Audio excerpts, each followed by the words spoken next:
Aloha everyone, Dr. Matt James here, and I got an incredible question on Facebook.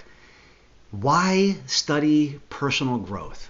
Yeah, someone messaged me and was just like, I just want to know from someone who looks like they know what they're talking about, why on earth would anyone ever want to study personal growth?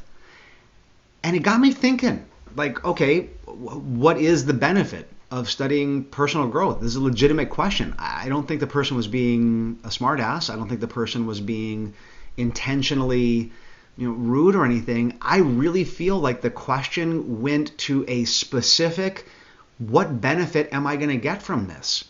So again, why study any of this? Why delve into personal growth? Well, yeah, I've been doing this since I was a kid. So we're celebrating something really cool this year. 35 years as a company. We've been around since 1982. I've been a part of it since 1992, 25 years.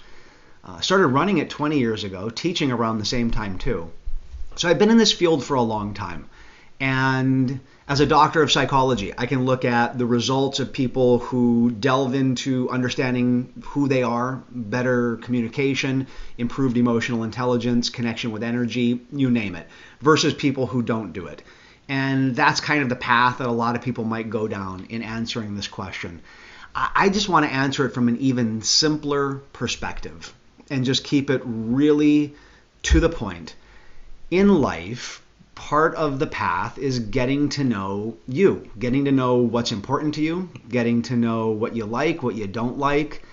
And I think more importantly than that, being able to communicate it, being able to share with another person, with a person in your career, a person in your relationship, share with yourself or your fitness instructor in health and fitness, my family, to be able to tell my kids, this is what's important to me, is huge. So I think personal growth doesn't just help you to understand you in a better way. If it's taught effectively, if it's taught, with an empowering set of tools, it teaches you how to become clearer at communicating it as well.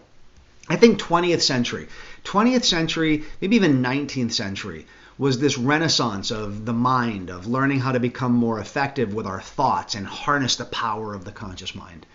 And unfortunately, it didn't do that much. I mean, really, at the end of the day, if the conscious mind were all powerful and you just could think happy thoughts and everything would turn out okay, it just doesn't work that way. We got to get into the deeper level programming, which is why I teach neuro-linguistic programming. I think the 21st century, though, is shaping up to be a study of emotions, a study of the unconscious, a study of the collective.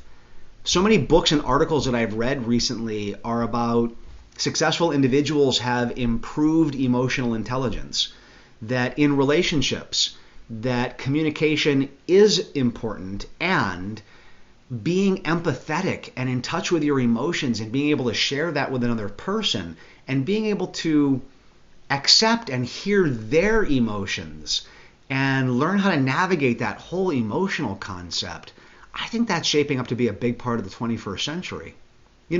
Neuro-linguistic programming was developed in the 70s, and some people still teach it in the 70s approach, but they missed the point. I was there pretty early in the field of NLP, and NLP is about studying and emulating what successful people do. So if a successful person does XYZ, let's emulate that.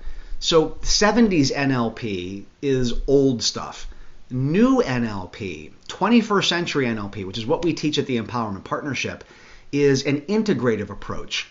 How do you harness energy? How do you harness communication? I mean, that's NLP 101. How do you tap into the emotions that you have and become aware of your emotions and become emotionally intelligent? And how does all of that trickle down and affect the physical body? So yeah, personal growth, 70s, 80s approach, maybe you might want to skip that. Maybe you might want to, avoid that and find something that's more 21st century, where you look at energy. How do you fill that gas tank with something that is going to keep you going on your path? With appropriate mindset, how do you focus in on what it is that you want to create in your life? Intentional goal setting and effective communication. Emotional intelligence. How do you get more in touch with your emotions, experience more positive emotions in your life, and get rid of negative emotions, get rid of the baggage? And then how does all of that trickle down to affect your physical reality? that's the way we teach it, and that's how we've constantly progressed and improved our trainings at the Empowerment Partnership. So, check us out. Look at the books that we have, the content that we have, and just to answer that question, people who delve into personal growth learn more about themselves and learn more about what's important in life. At the end of the day, the simplest thing that I've learned is that people just want to be happy. Happy with who they are. Happy with their career, their health and fitness, their relationships. Happy with their kids. Happy with themselves. Happiness comes from getting a specific result. So the reason why we focus so much in our trainings on teaching people how to get a specific result, because when you get that result, it brings happiness. Now build into that the concept of an integrative model, and you begin to learn who you are, who you're meant to be, what you're truly meant to do, and then you begin to have the things that you truly deserve. So, hope that answers that, and I look forward to more questions from you guys. Ahui ho.